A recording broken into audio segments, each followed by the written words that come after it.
Okay, hi everyone. Hello and welcome to Breath of Life Alchemy. My name is Jennifer Lynn Roseman, and I teach people just like you how to awaken your inner healer by merging ancient healing practices with cutting edge science in order to reclaim control over your health and well being. So, for today's live, I wanted to take a little bit of a turn from what we have been talking, which is about nervous system resiliency, nervous system practices, somatic experiencing, some internal family systems. And I want to talk about the full range of what I really want this group to do, because ideally it takes many things, as you may or might not know, to heal. And I wanted to really be as thorough as possible and offer as much information as I can. So today we're going to be going over the three pillars of health and wellness. And I'm going to share my screen real quick. So give me one moment while I do that.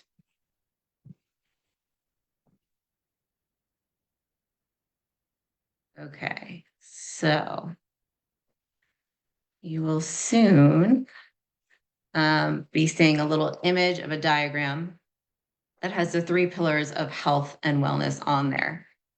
And in these three pillars, there are little mini steps that we get to work on, we get to achieve, we get to practice, we get to experience to make our healing process and really our journey in life as complete and as vibrant as possible.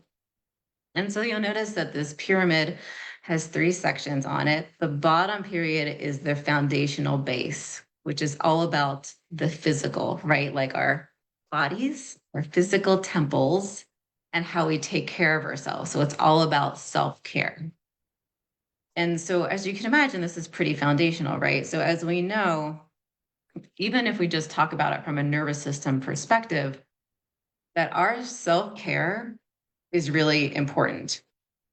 And it's because there's a certain type of trauma that involves or can involve lack of self care. It can actually be traumatic for the physical body to have a lack of nutrition, to have a lack of sunlight, to have a lack of movement, and to have basic lifestyle practices that give us a foundational level of stability that our physical bodies, our nervous systems really, really like. And so this is the base level. The middle level, which I'm calling the middle level, is the mental emotional level, or what I like to call self love. And this involves things that we have been talking about, right? So, somatic awareness practices, hearts work, internal family systems, inner child work, the ability to love ourselves, our relationships and how we are in them, and also our subconscious beliefs and patterns and how they show up, right? So, pretty pivotal. The final layer or the top layer, which isn't really the top, right? There's a reason that there's a spiral that's connecting all of these layers because it really is more of a feminine process where we flow from one layer to the other. And I'll describe why in a second. But the top level is considered spiritual. It's our connection to the divine, connection to all that is. And here we experience connection to God, to spirit, to something greater than ourselves, whatever religious or non religious, I don't want to say dogma, whatever you subscribe to, right? The importance of that. And then how we make our lives sacred, right? Like, how do we treat our physical life as a sacred thing in and of itself? How do we treat our physical bodies as sacred, right? This goes into the self care practice and the emotional component. And then also just having respect for people, places, and things in our lives. What I jokingly used to say when I started learning about trauma and the nervous system, I would say, I can't hate anyone anymore because I understand that at the root of everyone's reactions, everyone's patterns of operation is trauma, right? And so if you have that basic understanding, there's a degree of compassion that you can have. And it's a degree of compassion that we can develop for other people, but also, for most importantly, for ourselves too, because we have it too. So I want to tell some stories about these different aspects and why I feel like they're all important and why they all flow together. And the reason that I wanted to start with this group with the somatic nervous system piece is that it kind of combines the physical self care, so basic nervous system education, with some of the mental emotional work through the somatic awareness piece. And that's because for me, this was the missing key. And I was doing at one point everything that the functional nutrition, functional medicine people told me to do, and that I learned to do myself for physical self care. And it wasn't getting me where I wanted to go. So, what this did is it stabilized my health and well being. Stabilized, meaning I was still having autoimmune flares, I was still having chronic Lyme symptoms. There were still times where the fatigue was so bad I could barely do anything outside of work. And sometimes I couldn't work, right? So, but that was stable, right? I didn't feel like I was dying, which I did feel like at one point. So it was keeping me physically stable. And I was on the autoimmune paleo diet for 3 years. I mean, hardcore 3 years. And for those of you who know what that is, you know how hard that can be. For those of you who don't, you might want to just give it a little Google search after you're done with this and just see what that's all about. And again, like these restrictive practices being so hardcore on self-care were not enough. At one point, I realized for myself that I was having the nutritional and lifestyle component in there, but I wasn't moving my body because I felt like I was way too tired to move, right? So, like, getting out of bed was like, this is the most I can do today, right? So at some point, I had to start making myself do a little bit more. And this is because when we get into a state of chronic illness, especially in chronic pain, we don't want to move. Like it's very hard to move. It's either too tiring or it's too physically debilitating. Like it can create pain for us. But from having a yoga background and from teaching yoga, I knew that, like, okay, that was a safe place for me to start. So for me, my movement practice in the very beginning of my healing process, after doing all the nutritional piece as well, was to just start with child's pose. And if you know yoga, you'll know what I'm talking about. But basically, child's pose is where you kind of curl up in a ball on the floor and then doing a few cat-cow movements, which is where you arch the spine, you're on all fours, hands and knees. You arch the spine and look up, and then you round the back and look down. So that's all I did. And then I laid in Shavasana. That's what I could do in the beginning. And then I slowly worked my way back up to some more complex poses.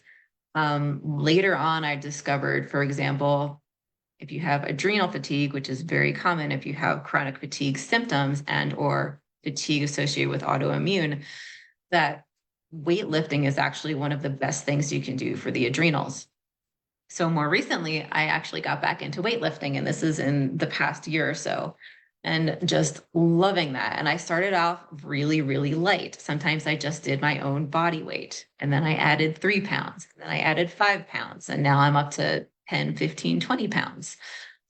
So again, we have to work with our nervous system and slowly increase our capacity to even have movement back in our lives, right? So I want to say it's very important to acknowledge where you're starting from and then taking gentle steps, adding them as you feel like you can, as you feel like your nervous system is able to integrate that.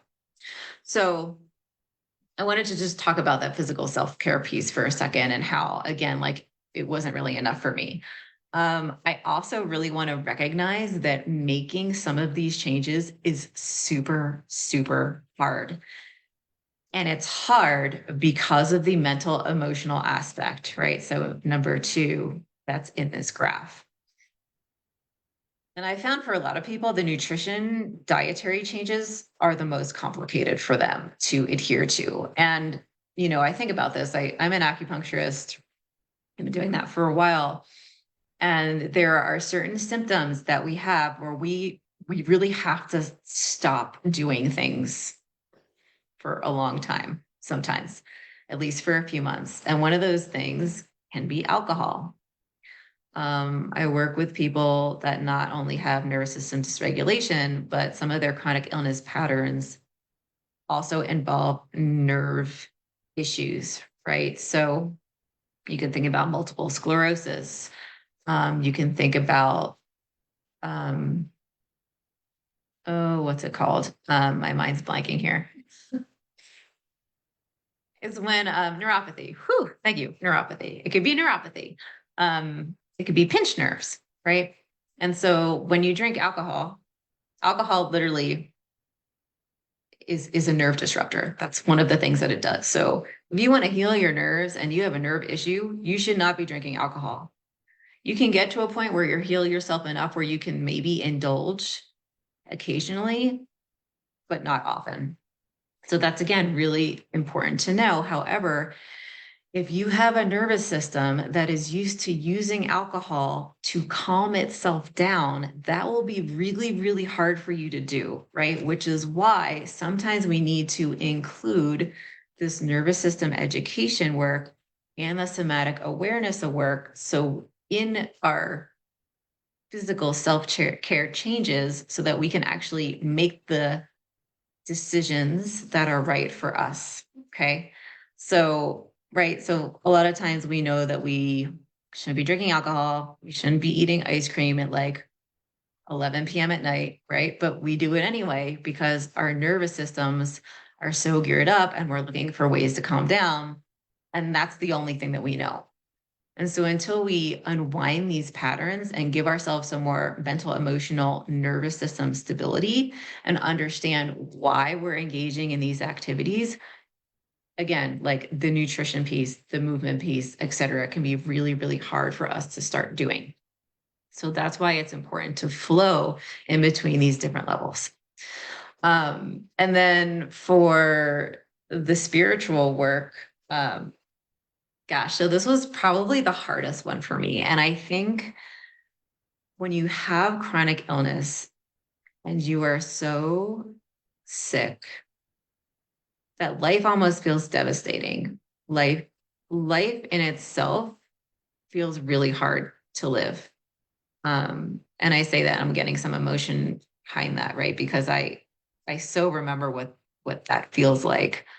And I remember I was at this acupuncture seminar where we were doing live practices on each other. So we were working on each other as continuing education. And I happened to be paired with this gentleman.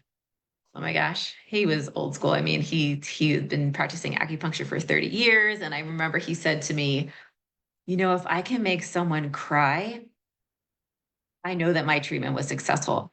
And he didn't mean cry in the fact that he's hurting them, more like that he got them to have an emotional breakthrough that basically transformed their physiology. And he knew that once that happened, then positive physical changes would result. Right. So I got paired up with this guy. And at the time, I had no concept of what the hell he was talking about.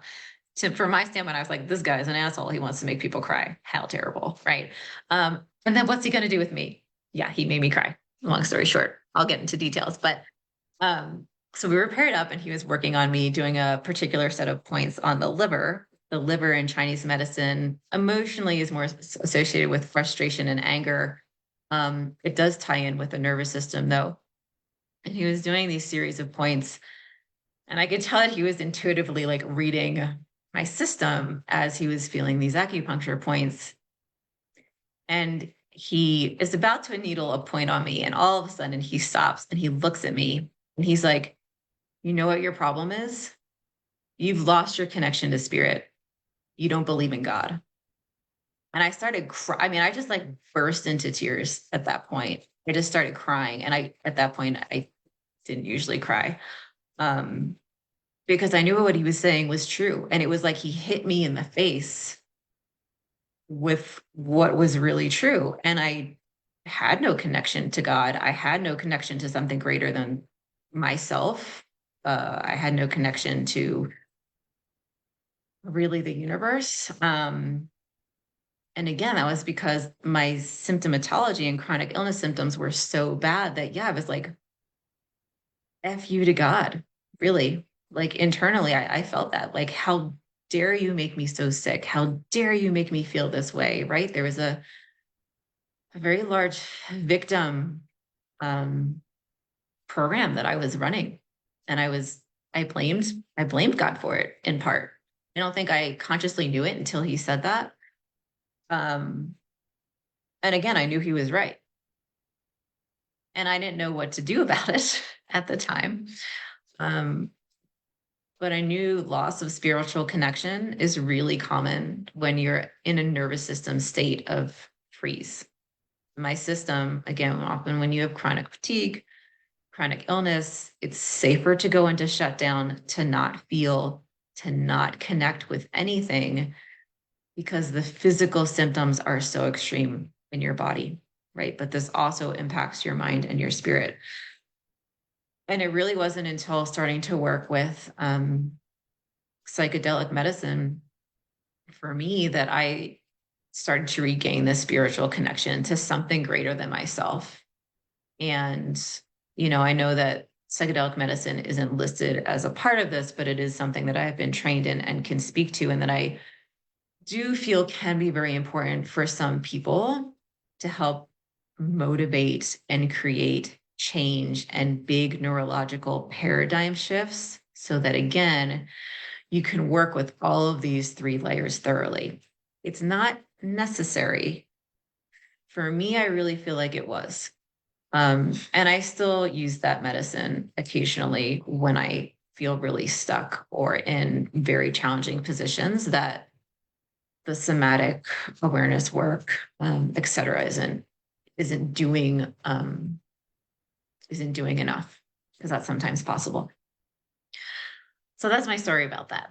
And so what I would love to hear from you as feedback, whenever you can give it to me, is what you guys really want to learn about the most. Um, so again, so there's components of nutrition, movement, how do we move safely within our capacity, presence, how do we like maintain a sense of like presence here in the here and now. For that, I feel like that's more like mindfulness, meditation type practices. And then, of course, like lifestyle practices, right? Like there are things that we just don't know, right? Like if you have a thyroid issue, you need to be really careful with soy and dairy and gluten. Oftentimes, you need to eliminate all of those. If you have adrenal fatigue, it's really important that you go to bed before a certain time. So it's called catching the cortisol wave. And there's a wave that happens throughout the night that if you miss the window and you go to bed too late, it will tend to spike your energy. And then you'll have either trouble sleeping, you won't be able to sleep at all, et cetera, et cetera. And then there are little nitty gritty details, right? Like if you have irritable bowel syndrome, what are some supplements that can help you digest your food? Same thing with constipation, right? There are things that we can do and take and change from a nutrition, lifestyle, movement standpoint that can really help us there. So I would love to hear from you guys what you want me to focus on in general. So I can keep going with the somatic nervous system stuff, which I totally love. Again, I feel like that's a really important component because it helps us make all of these physical self-care changes that can be really difficult. And then I would love to even go into some more esoteric spiritual stuff with you. But yeah, I would just love to know what is resonating, what is not resonating, what would you like to see more of, what would you like to see less of? And yeah, just consider these three pillars of health and really ask yourself, what do you feel like you need the most help with right now? And so, of course, I can do this in this group component. If you want to work one-on-one with me, I can do that. You can reach out to me privately. Some of you already are working one-on-one with me, I know. But yeah, I am here for you. I would love to give you the guidance that you're seeking and that you feel is most important. and would love to hear what you think that is. So I think what I'll do is I'll create a little kind of quiz or a poll and post it in the group to ask what you think you need the most right now. And then I'll start doing some more lives, right? So if there's a big nutrition component that you guys feel is missing, I'll throw out a couple of nutrition webinar topics that we can talk about. Same thing with the mental, emotional stuff. And then we can flow from there. All right, everyone. It was so good to be here live with you. And I look forward to hearing from you in the near future. Take care.